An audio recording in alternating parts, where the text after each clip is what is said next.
વિદ્યાર્થી મિત્રો, અગાઉના ધોરણમાં આપણે ઘાતાંકોના નિયમો વિશે અભ્યાસ કર્યો છે. ઘાતાંકોના નિયમો અહીંયા આધાર કહેવાય છે અને ઉપર એ ઘાતાંક કહેવાય.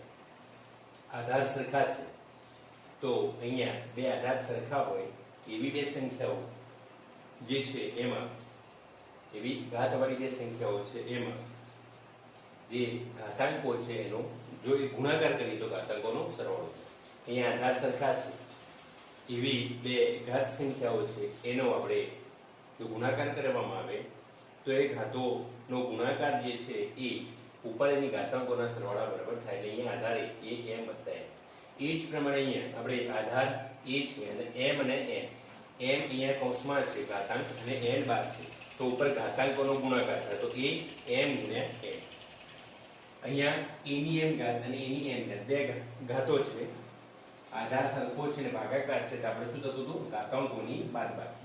અહીંયા m ગ્રેટર ધેન n છે એ આપણે અહીંયા સ્વીકારીએ છીએ.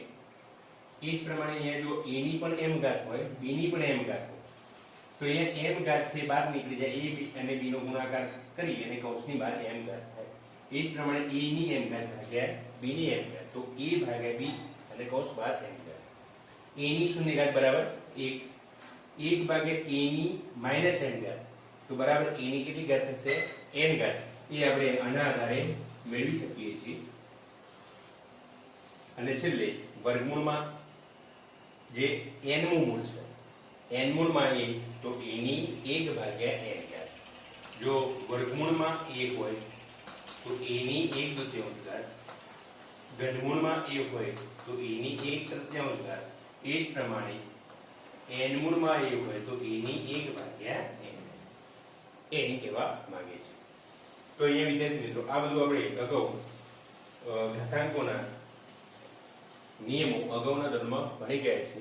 હવે એના આધારે આપણે ઉદાહરણ 21 જે છે સાદુરૂપ આપો એમાં 4 દાખલા છે એમાં અહીંયા બે સૌપ્રથમ ગણીશું, બે આના પછી ગણીશું. અહીંયા જો 2 ની 2/3 ઘાત ગુણ્યા 2 ની 1/3 ઘાત. અહીંયા બે આધાર સરખા છે, આધાર સરખા છે ગુણાકાર થાય છે તો ઉપર ઘાતાંકોનો શું થશે? સરવાળો. તો આપણે આ રીતે લખી શકીએ 2 ની 2/3 વત્તા 1/3 ઉપર જે ઘાતાંકો છે એનો સરવાળો. આ પ્રમાણે પહેલા નિયમ મુજબ આધાર સરખા છે ગુણાકાર છે તો ઘાતાંકોનો સરવાળો. અહીંયા આપણે 2 બંનેમાં અહીંયા આપણે જોઈએ છીએ 3 સમછેદી છે એટલે લસા નીકળશે 3, ઉપર રહેશે 2 વત્તા 1. અહીંયા 2 ની 2 વત્તા એટલે 3, નીચે 3, 3 3 એટલે 2 ની 1 ઘાત બરાબર જવાબ આવ્યો 2. હવે એ જ પ્રમાણે આપણે આ દાખલો ગણીશું 3 ની 1/5 અને 4 તો બરાબર 3 ની 1/5 છે. અહીંયા જુઓ બીજા નંબર a ની m અને બાર n તો a ની m ગુણ્યા n. તો અહીંયા આપણે કહી શકીએ a ની m ગુણ્યા એટલે 1/5 ગુણ્યા 4, 1/5 ગુણ્યા 4 તો 3 ની 4/5. તો અહીંયા 3 ની 1/5 અને બાર 4 છે તો 1/5 અને 4 નો ગુણાકાર થશે. તો અહીંયા 3 ની 1/5 ગુણ્યા 4 એટલે 3 ની 4/5.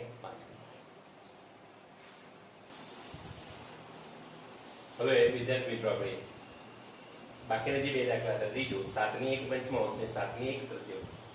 અહીંયા જો ભાગાકાર છે, આધાર સાત સરખા છે તો ભાગાકાર હોય તો ઉપર જે આધાર છે એના ઉપર ઘાતાંકોની બાદબાકી થાય. અહીંયા ત્રીજા નંબરે a ની m a ની n ઘાત તો જે આધાર એ છે ભાગાકાર થાય અને m અને n અહીંયા આપેલા છે ઘાતાંકો તો આધાર ઉપર બંને આધાર સરખા હોય, ભાગાકાર થતો હોય તો આધાર પર એની ઘાતાંકોની બાદબાકી થાય.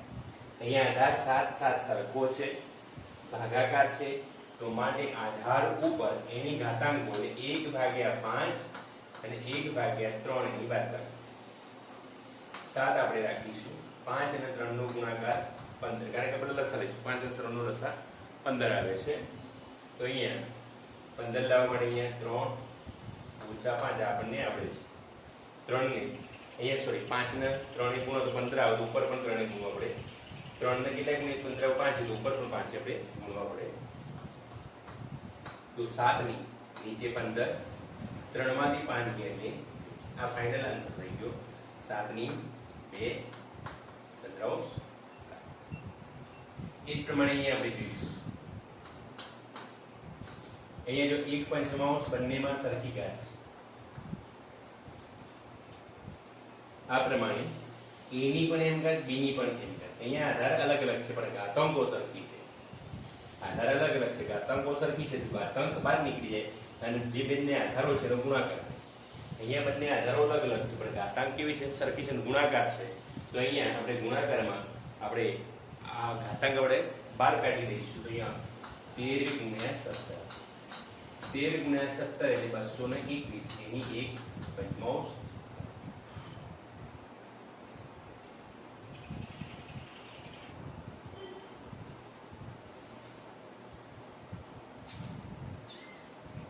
વિદ્યાર્થી મિત્રો અહીંયા કિંમત શોધો.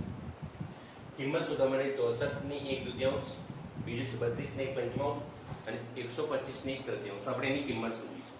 તો સૌપ્રથમ કિંમત શોધવા માટે 64 ની 1/2 ઘાત છે.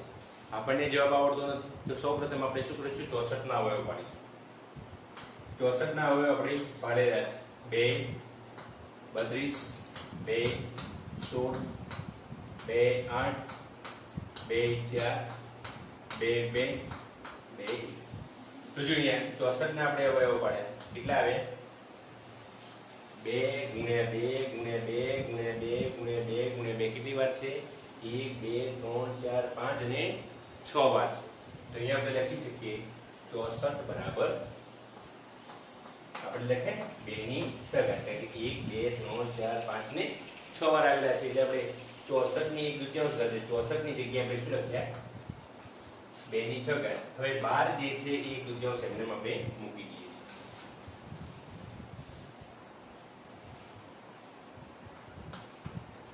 હવે જોઈએ આપણે અહીંયા a ની m અને 12 n ઘાત છે. આ સૂત્રની વાત કરીએ. ઘાતાંકનો નિયમ છે a ની m અને 12 n છે. તો ઉપર ઘાતાંકોનો શું થઈ જાય છે? ગુણાકાર. તો અહીંયા 2 ની 6 અને 12 1/2 છે. ઘાતાંકોનો આપણે ગુણાકાર કરીશું તો 6 ગુણ્યા 1/2. અહીંયા 2 3 કટ થાય અહીંયા તો 2 ની 3 ઘાત. હવે 2 ની 3 ઘાત એટલે 2 ગુણ્યા 2 ગુણ્યા 2 આપણે આ રીતે લખી શકીએ. જવાબ કેટલો આવ્યો? 8. તો 64 ની 1/2 ઘાત બરાબર જવાબ કેટલો આવ્યો? 8. તો આપણે લખી શકીએ 64 ની 1/2 બરાબર જવાબ થયો. એ જ પ્રમાણે બીજો દાખલો લઈએ 32 ની 1 પંચમાંશ. હવે વિદ્યાર્થી મિત્રો 32 ને 2 ગુણ્યા 2 ગુણ્યા 2 ગુણ્યા 2 ગુણ્યા કરજો. 2 ગુણ્યા 2 એટલે 4 ગુણ્યા 2 એટલે 8 2 16 2 2 4 2 8 2 16 2 32. તો 2 ની કેટલી ઘાત થઈ જશે? 5 ઘાત. આપણને ખ્યાલ છે 32 બરાબર 2 ની 5 ઘાત. આપણે આ રીતે અવયવ પાડીએ 32 ના 2 16. તો એ પ્રમાણે આપણે હલ પાડ્યા હતા એટલે આપણને ખ્યાલ છે 2 ની કેટલી ઘાત છે? 5 અને 12 અહીંયા કેટલી છે? 5. ફરીવાર આ નિયમ મુજબ ઘાતોના ગુણાકારનો નિયમ. એ છે m ને બાદ છે તો ઉપર ઘાતકોનો ગુણાકાર થાય 2 ની 5 1 પંચમાંશ. આ એકબીજાની વ્યસ્ત સંખ્યા છે તો 2 ની 1 ઘાત. જવાબ કેટલો આવ્યો? 2. તો 32 ની 1 પંચમાંશ બરાબર જવાબ આવશે 2. હવે છેલ્લો દાખલો આપણે જોઈશું. ત્રીજો દાખલો 125 એની 3 ઘાત. આપણે 125 ના અવયવ પાડીએ 5 25 125 5 5 એટલે 5 1. જે ટૂંકમાં 125 બરાબર 5 ગુણ્યા 5 ગુણ્યા 5 5 25 125. 5 ની 3 ઘાત આવશે. 5 ની 3 ઘાત અને a ની 12 આપણે 1/3. 5 ની 3 ઘાત ગુણ્યા 1/3 3 3 ઉડી ગયા અથવા તો આ બંને એકબીજાને વ્યસ્ત છે એટલે જવાબ 1 આવે એટલે અહીંયા જવાબ આવ્યો 5. તો 125 એની 1/3 ઘાત બરાબર 5.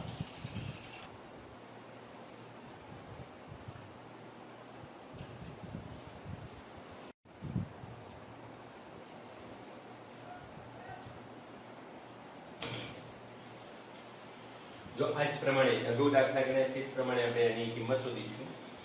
તો પ્રથમ દાખલો આપણે જોઈશું 9 ની 3/2 આપણને ખ્યાલ છે 9 બરાબર 3 ગુણ્યા 3 એટલે 3 ની 2 ઘાત થાય. તો આની જગ્યાએ આપણે લખી દઈએ 3 ની 2 ઘાત અને એના બાદ 3 ની 3 ભાગ્યા 2 3 ની 2 ઘાત અને એના બાદ 3 ની 3 ની 2 ઘાત એના બાદ 3 ભાગ્યા 2. અહીં ફરીવાર આ નિયમ આવશે ઘાતોમાંનો ગુણાકારનો નિયમ. અહીંયા ઘાત ઉપર જે 2 ઘાતો છે એનો ગુણાકાર થશે બરાબર 3 નું 2 ગુણ્યા 3 ભાગ્યા 2 આ 2 કટ થશે 3 ની 3 ઘાત તો 3 ગુણ્યા 3 ગુણ્યા 3 3 તર 9 તરી 27. તો જવાબ આવ્યો 27.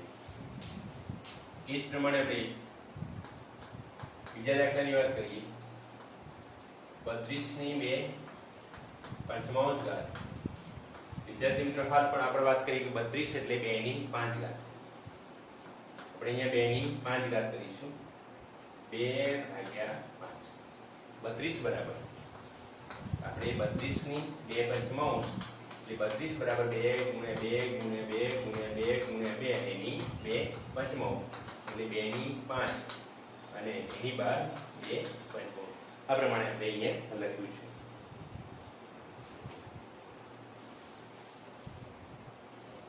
તો અહીં ફરીવાર ઘાતાંકોનો ગુણાકારનો નિયમ 2 એની 5 ગુણ્યા 2/5 5 કટ થઈ જાય છે 2 ની 2 ઘાત. જવાબ આવશે 4. ત્રીજો દાખલો આપણે જોઈએ 16 ની 3/4.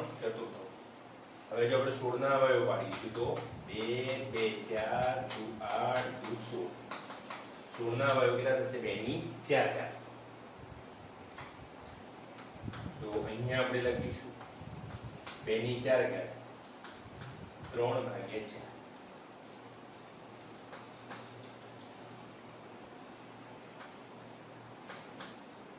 તો બરાબર 2 એની અહીંયા 4 ઘાત લઈશું ગુણ્યા 3/4 ઉડી ગયા 2 ની 3 ઘાત આપણને ખ્યાલ છે 2 ની 3 ઘાત એટલે 8. છેલ્લો દાખલો આપણે જોઈશું ચોથો દાખલો 125 એની -1/3 ઘાત. 125 નું આપણને ખ્યાલ છે 5 ની કેટલી ઘાત થાય છે 3 ઘાત. આપણે હાલ વાત કરી -1/3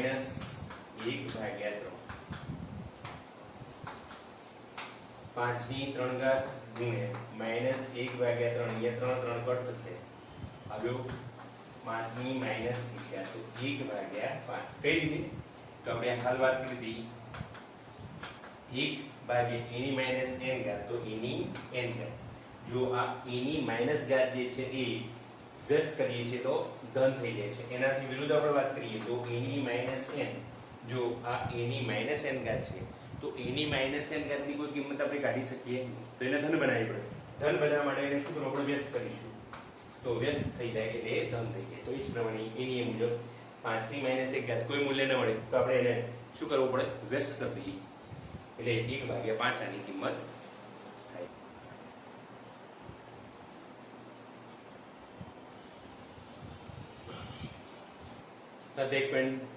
છેલ્લો દાખલો હવે ત્રીજો દાખલો સાદુરૂપ આપો.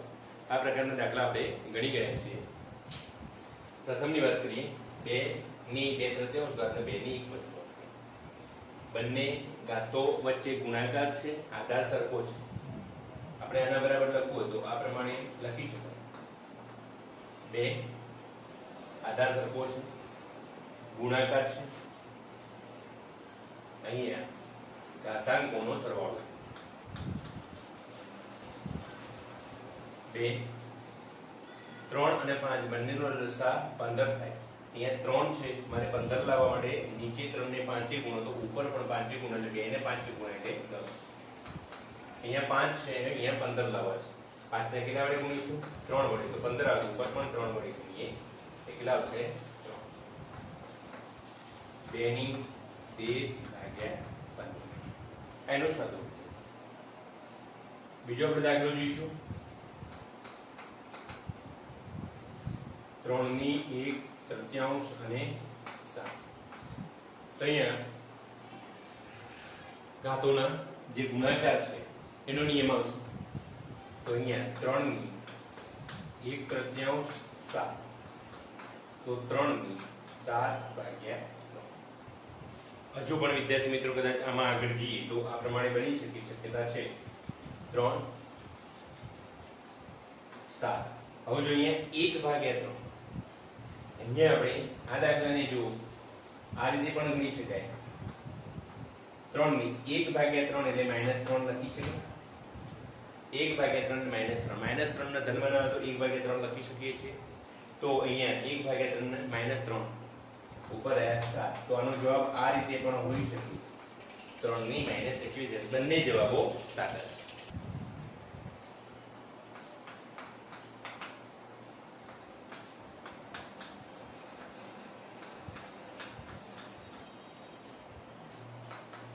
વિદ્યાર્થી મિત્રો અહીંયા આપણે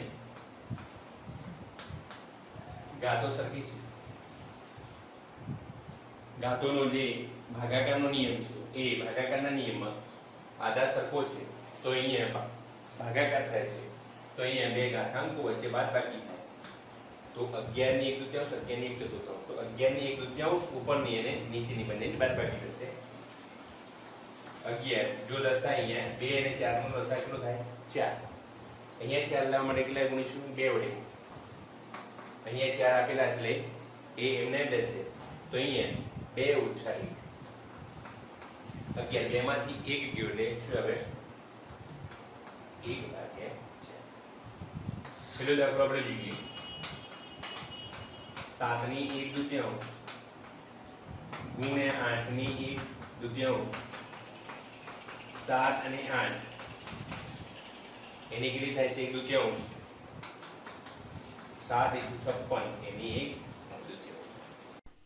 મોબાઈલની સ્ક્રીન પર કોઈ પણ ફોલ્ડરમાં આ પ્રકારે યુટ્યુબનું આઇકોન હશે. તેના પર વિદ્યાર્થી મિત્રો ક્લિક કરો. એ યુટ્યુબ ઉપર ક્લિક કરવાથી આ પ્રકારનું એક બ્લોક ખુલશે. એમાં સર્ચ ઉપર જઈ અને ઉપર અહીંયા MOTI સ્પેસ છોડવાનું છે. જગ્યા છોડી MADHAV સ્પેસ છોડી વિપુલ સર VIPUL SIR આ પ્રકારનું આવશે. એમાં નીચે અહીંયા વાદળી કલરમાં વિપુલ દર્શક લેન જેવું સર્ચ છે એને આપણે ક્લિક કરવાનું છે. એ ક્લિક કરીશું એટલે આ પ્રકારે મોતી માધવ વિપુલ સર યુટ્યુબ ખુલી જશે. એના નીચે સબસ્ક્રાઈબ SCRIB સબસ્ક્રાઈબ લખેલું છે એના પર આપણે ક્લિક કરવાનું છે. ક્લિક કરવાથી ક્લિક કર્યા બાદ બાજુમાં બેલનું નિશાન છે એના પર ક્લિક કરીશું.